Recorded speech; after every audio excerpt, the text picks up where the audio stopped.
Hello again, Yaksamash, and welcome back to Wrench Reads, Trilogy of Morgalla, Diary of a Lonely Demon, number 7.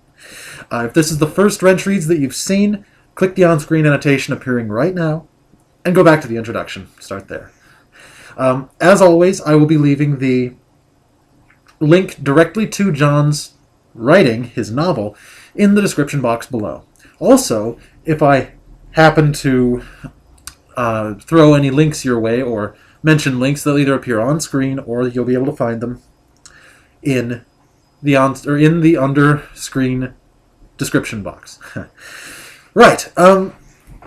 So this is the second video I've made this month. I'm really falling behind. I'm sorry, guys. But today I'd like to just get right into it. I don't have anything really to talk about in the introduction. I'm trying to get something lined up. Allie, I think, knows about what this is. But more on that when it actually occurs. I've also got one thing to say after this reading, so let's get right into it. As always, I have my version, the electronic version of John's writing. And it's going to take a few seconds to come up. Okay, here we are. So we're starting off right where we left off last week. This is after she killed the lackey of this demon guy, Vex. We'll see more of him. And the end of the last section, or the end of the last paragraph before the section break is... She reached the end of the courtyard and started down the path that would lead her to the Mountain of Pain, her home. So, because this is a bit of a longer read, I'm going to probably do one longer rant, but I want to get through this as much as possible because, if I do, we actually get to meet douchebag numero uno next week. So, all kinds of fun, right? And let's get started. Right. Yes.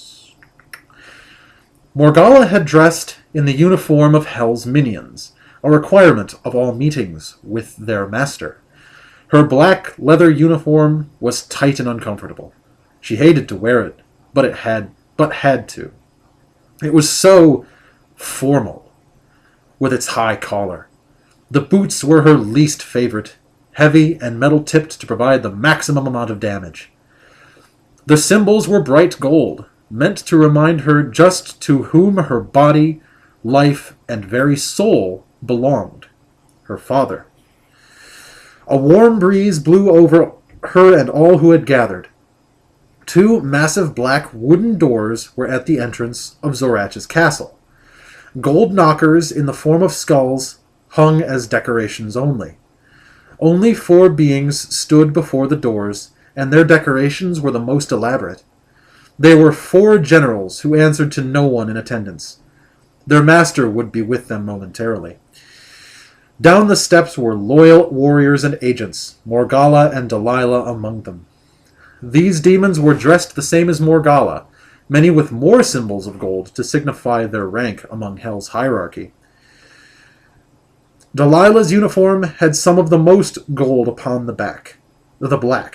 Sorry, let me say that again. Delilah's uniform had some of the most gold upon the black. She stood with pride before the massive gates. Standing a full head taller than Morgalla next to her, she and everyone else awaited the arrival of their master. Behind those of the high rank were rows upon rows of soldiers who wore a different uniform than Morgalla and Delilah. They were less elaborate and bore only one symbol, that of their master, Zorach. They growled in hunger. The thousands in attendance made a sound horrible to listen to. They had little thought and walked as men, but were somewhere between demonic and human. They were beasts of burden, mindless brawlers, and good for little else. Surrounding the castle was a terrible wilderness, a forest of jagged black rock. In this wilderness was heard a howling of Hell's wildlife. They answered to only their instincts, and could only be pointed at a direction, aimed at a target, and let loose to kill and feed.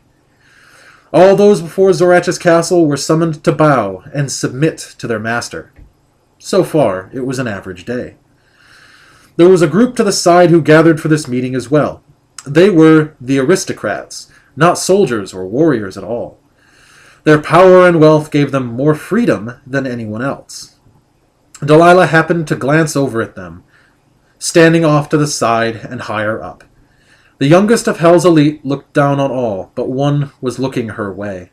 Delilah thought his golden eyes were on her, but it became apparent that he was looking at someone else. She looked down at Morgalla, whose eyes were straight ahead. Surely she must feel his eyes on her. Morgalla indeed felt the gaze, but ignored it and endured the leering. Her powers were a curse at times like these. It wasn't just a pair of eyes. She could feel his soul and the lust within it. Delilah smirked and took a step forward to prevent him from looking upon her any more. "Thank you," Morgalla whispered, keeping her eyes forward. "Any time," Delilah replied. "He seems a bit upset with you today." "I denied his request today." "A request for what? What do you think?" Italics. Morgalla asked, though it should have been obvious. Delilah had to snicker just a little at the thought. She looked at the young Vex and smirked. She could feel his anger directed now at the both of them, but he returned the smirk. Italics. "No matter." On italics. They all waited longer than normal for their master to arrive. No complaints were uttered, and they all did their best to conceal even their emotions. Finally the gates parted, and light poured from the entrance. They all felt a freezing wind, so cold that their breath was seen in the air. The generals were the first to drop to one knee. Then, row by row, they all did, even the rich elite. Their heads bowed before the figure that emerged from the castle. It was huge, and moved as if darkness itself had suddenly come alive. Cloaks of black flowed from his large form. They were delicate and almost beautiful, with the consistency of smoke. The garments would be frayed were they to touch the ground. No limbs were visible beneath his cloak, and no face was visible beneath his mask. Sorry about that. To gaze into the mask was to stare into an abyss. His soul was so old and consumed by evil that it had become like a shadow. The most impressive physical feature was the horns that ascended from his head, curving to a point. They resembled Morgalla's, though immensely larger. He looked at his minions and felt their fear. If he could smile, he would have. All had fallen silent now, not one noise was uttered. He walked down the staircase, and all trembled at his presence. He stopped a moment to look at Morgalla, whose gaze remained focused on the ground, like everyone else's. Their master continued on, and the generals followed. Delilah was the first with courage to look up and see their master leave. She then looked to Morgalla, whose head was still down. She was the only one still looking down. Everyone else was now leaving, their obligations for today fulfilled. They had expected the worst, Delilah especially, but they all breathed a sigh of relief. He did not show any vengeance for today's loss. Section break. Later, Morgalla and Delilah stood on a balcony overlooking a tall hallway.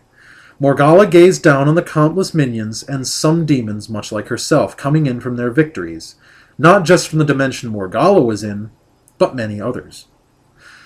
Some of her kind were injured or dying, others were celebrating. Morgalla could sense a myriad of emotions and sensations coming from all of them. "You are lucky," Delilah said. Though she did not show it, Morgalla had given a sigh of relief. She then looked up at her mistress. "I don't feel lucky. Did you get the hoard of gold I found today? I made sure to leave some, as usual." "Yes, I got it already. Thanks for making sure there was no—" Yes, Delilah cut her off. "No jewelry. Only coins." "I don't like how they feel." So what if you can still feel the soul of whoever wore them last? Can you not do the same with coins? "Not those that have been freshly melted and remolded," Morgalla said. Delilah crossed her arms, leaning upon the balcony ledge. Her thoughts went back to the young Vex, who had been staring at Morgalla again today. "You know you could do worse," Delilah noted. "What do you mean?" "Vex. He was looking again today. You could do worse. Or I could not do at all. Morgalla was annoyed now, and disgusted by the idea. How high are your standards? Are you afraid you might not be able to control him? Yeah, let's go with that reason. Deep down, Vex is weak. You would be able to control him, I'm sure. Fine, why don't you couple with him? Humph, your standards are too high, if you have any at all. With that, Delilah walked away. They argued many times, especially now that Morgalla was older. Morgalla was about to walk away when she felt a presence. She knew who it was, especially since it became so cold all of a sudden. Zorach had emerged from a darkened hallway, and minions fled at his presence. He had waited for Delilah to leave before he approached Morgalla. He felt the hot wind and heard the sounds of his underlings in the distance. Few demons became as powerful or lived to be as old as Zorach. It was unknown exactly how old he was, but it had seen many centuries. He had also seen people from many different worlds die by his twisted whims. To live the life of a demon, one must be cold-blooded. To live as long as Zorach, one has to be an absolute monster, destroying and killing all those who oppose one. Zorach saw Morgalla standing at the edge of the balcony and was about to approach, but turned to see General Darvis approaching him. He stopped before his master and bowed. Lord Zorach, Varadur is officially ours, master, and we have many survivors. Execute the leaders, the injured, and the sick, Zorach commanded, looking down at him. Keep the women for sport, and keep the males and children as slave labor. Yes, Lord, the general said. Then he bowed and walked away. Morgalla stood alone, feeling the cold chill of her father's approach. She exhaled, seeing the white vapor of her breath. Damn it, it's always either too hot or too cold here. That was in italics. She did not turn to see who it was, for she did not have to. If she were blind, she would have known. A living shadow passed behind her, and Zorach stood there. She acted as if she did not notice him, but his presence was unmistakable. Morgalla, he said, his voice above a whisper. Morgalla, he said, his voice above a whisper. Morgalla slowly turned around and looked up at the beast. She showed no fear whatsoever at his ominous figure. Yes, she said. You were not present at the fall of Varadur this morning. It bored me, Morgalla answered. Italics. He must know I'm lying. Maybe he enjoys torturing me. Unitalics. Zorach gave a slight chuckle at what she said. He found it amusing, for he knew she was lying. He moved to her side, and both of them looked down upon the other demons and minions. All the terrible and glorious things that had happened this day were a culmination of war, death, and destruction. This was everything that Zorach and his kind lived for. From his cloak came a gauntlet made of metal and cold to the touch. It was rare that he would show one of his hands to anyone, but Morgalla was special to him. You are young, Zorach said. You know hardly anything of war, but you will join them soon. Is my contribution not enough for the cause? It appeases me, but soon I shall require more of you. Yes, Father. Zorach's claw hand slowly ran down Morgalla's hair, his touch making her feel uncomfortable. She looked down to those who lust for the kill had ruled their entire life. She saw the pain they put themselves through, all for the glory of hell and for their master. Some were in celebration, but many were in misery from their wounds. All of this, he continued, referring to the dark beings before them, is for the glory of the Dark One. Italics. Go away, leave me alone, don't touch me. She could not stand it anymore, so she abandoned the balcony and ran off into the darkness. She did not care where she went, but she had to get away from him. As usual, Zorach showed no emotion, even for one who shared his blood. It did not matter to him at all what their reaction would be. You will see in time, young one. That was italics. Morgalla opened the large wooden door and slammed it shut behind her. She removed her hooded cloak, tears in her eyes. She began to cry and removed any emblem of her demon heritage from her uniform. The sanctuary, her home, was the only place she felt safe. She got a hold of herself once more, controlling the tears. "Dear Diary," Morgalla said, and suddenly the large red leather book opened. Small flames burst on the pages, leaving the words, "Dear Diary." As Morgalla spoke, the words appeared on the page. "Father noticed that I wasn't at the battle. I'm submitting my report soon on the world I was assigned to.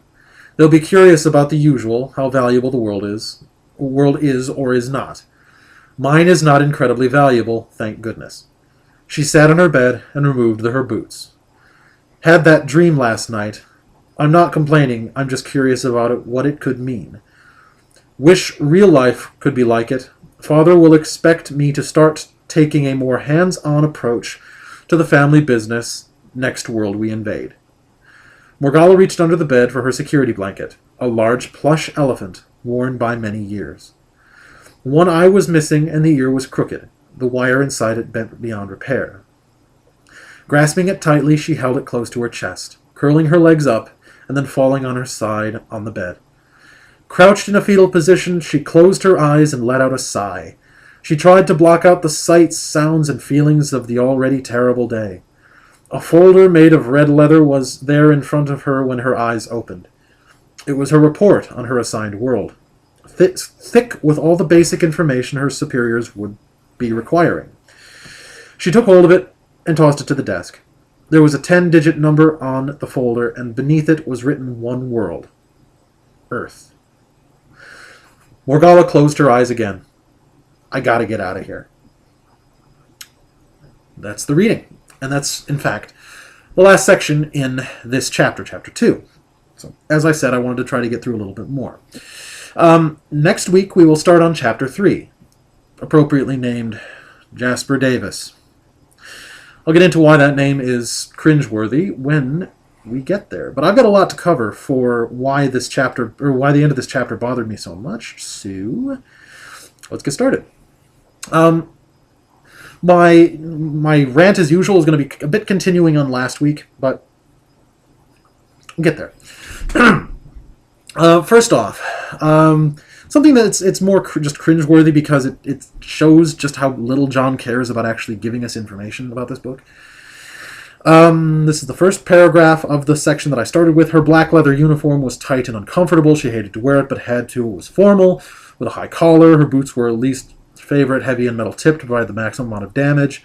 The symbols were bright gold, meant to remind her just whom her life, body, and soul belonged, her father. Anyone else get the distinct feeling that John wanted to make the demons look like Nazis? Like Zeke Heiling all over the place, goose-stepping Nazis with these crappy leather uniforms, steel-tipped boots. Very, very stereotypical. Though I suppose in that regard, it's an assumption. But two things: leather is a very specific material. Of course, it's cows. Most often, it's going to be cow leather. What type of leather is it? Where'd they get it? How do they farm it? Do they scavenge leather from other planets to use to make these uniforms? It's while that's not necessarily something that he needed to say here, it certainly would clear up a few things, at least in my opinion, about what we're seeing, how these uniforms actually look. Excuse me. A couple of things of John's patented pseudo-descriptions.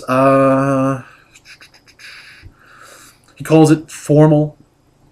That doesn't mean anything. The word itself is meaningless in the context of the sentence. We don't know what formal means when it comes to demons.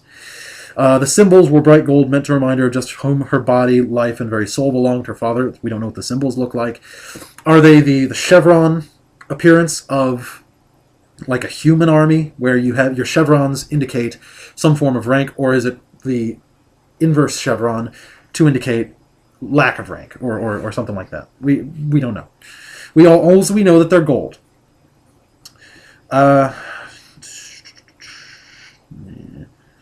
Yeah, so leather Nazis.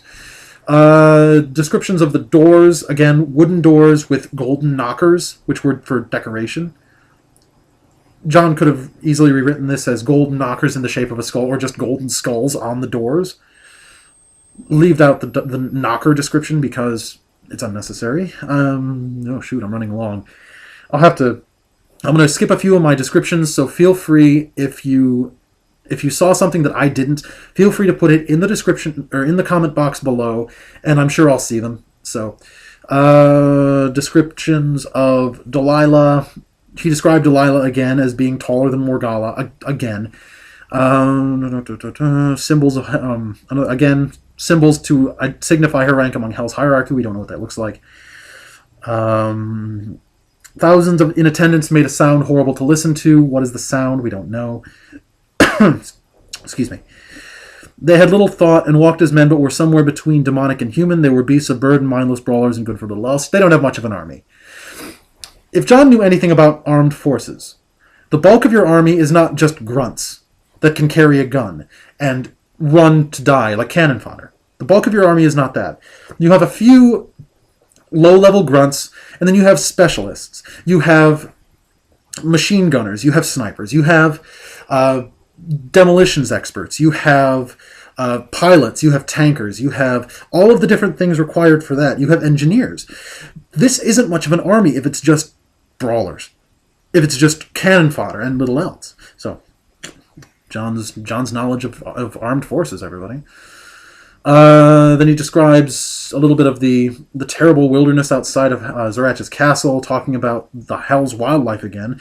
Still don't know what it looks like, but we know what it's essentially used for in combat. Essentially the same thing as Hell's grunts. They answered to only their instincts and could only be aimed or pointed a direction, aimed at a target, let loose to kill and feed. Aside from the fact that paragraph is poorly written, we know that the wildlife is essentially used as a battering ram, as essentially first to charge, first to fall kind of attackers.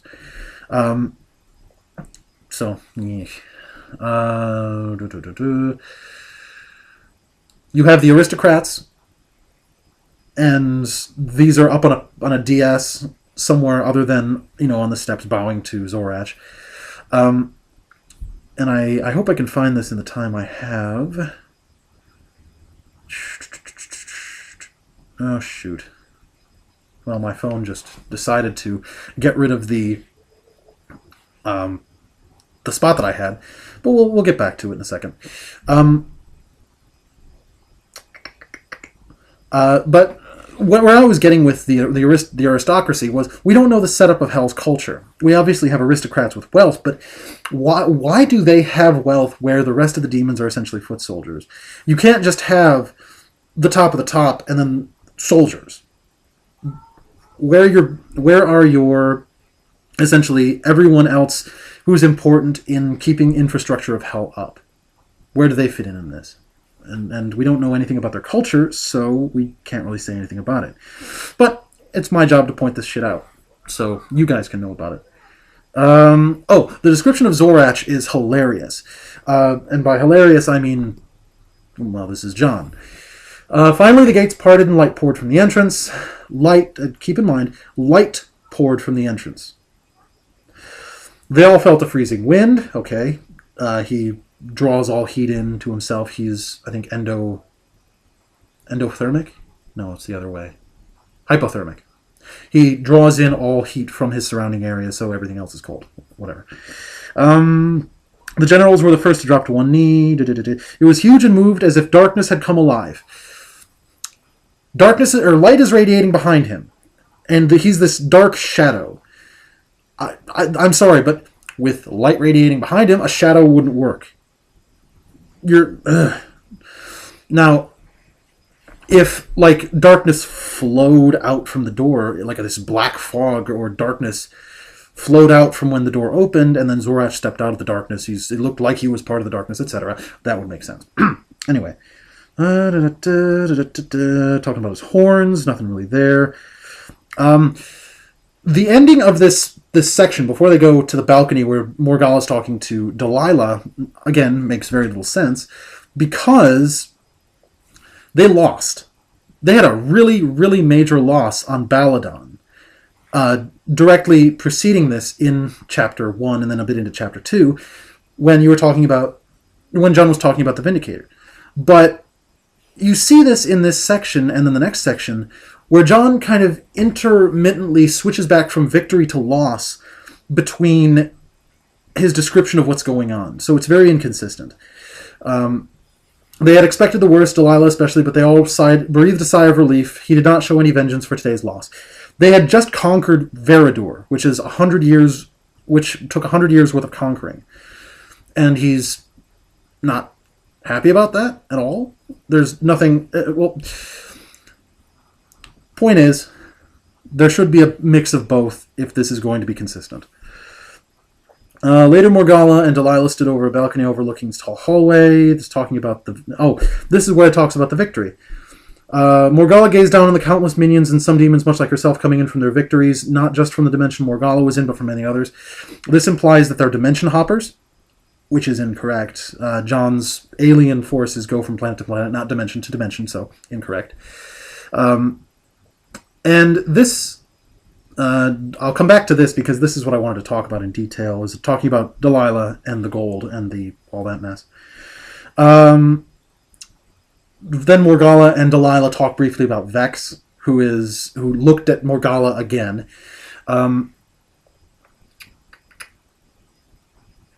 The conversation between the two of them ended with, your standards are too high if you have any at all.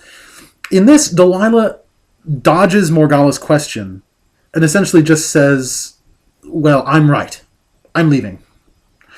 And you see this a lot in John's arguments between characters in this book. There is no argument between characters. It's essentially it's either very one-sided or there is no side to it at all, in which no one actually gives or supports an argument.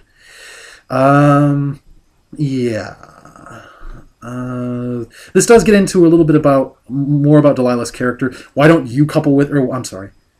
Are you afraid you might not be able to control him? This is John's attempt to write a purely female, feminist, quote-unquote, character who always wants to control the male in the relationship. It's a bad attempt, but we'll get to that even more. John finally describes how to survive as a demon. You have to be cold-blooded. You have to be evil. If such is the case, Morgalla wouldn't survive, because she's obviously not this cold-blooded evil being. But, again, he tells us how old Zorach is, what he does, and then he gives you an example of what he does with the survivors, what he calls survivors, which are actually, prisoners of war of Veridur. Execute the leaders, the injured, and the sick, keep the women for sport, and keep the males as children as slave labor. I'm sorry to say that this is very not cold, because killing the leaders, the injured, the sick, is merciful. If you wanted to really make yourself look like the ass, torture them, constantly. Torture everyone that's not going to be of worth to you, just for the sport. A couple times in this section, Morgalla states exactly the same thing. She restates it multiple times. Not only oh, I feel that Zorach is here. I feel that Zorach is here. Oh, Zorach is back. I know he's here. She did not have to turn to see who it was, for she did not have to. She acted like she did not notice him, but his presence was unmistakable.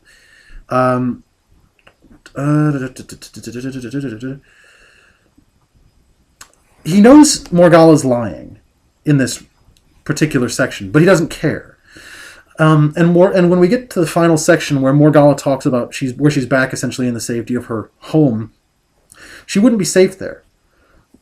Not only would Zorach know exactly where she is, but she would know exactly how to torture her, torture her, if she in fact did something wrong. So Morgalla is in no way as safe as she thinks she is. And I'm running out of time. Shoot. So I'm going to leave the rest of the actual discussion for you guys. Tell me what you think. Go forth and tell me what I missed.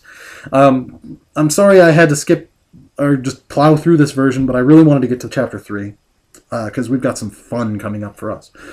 But the section that I really wanted to focus on really won't take too long.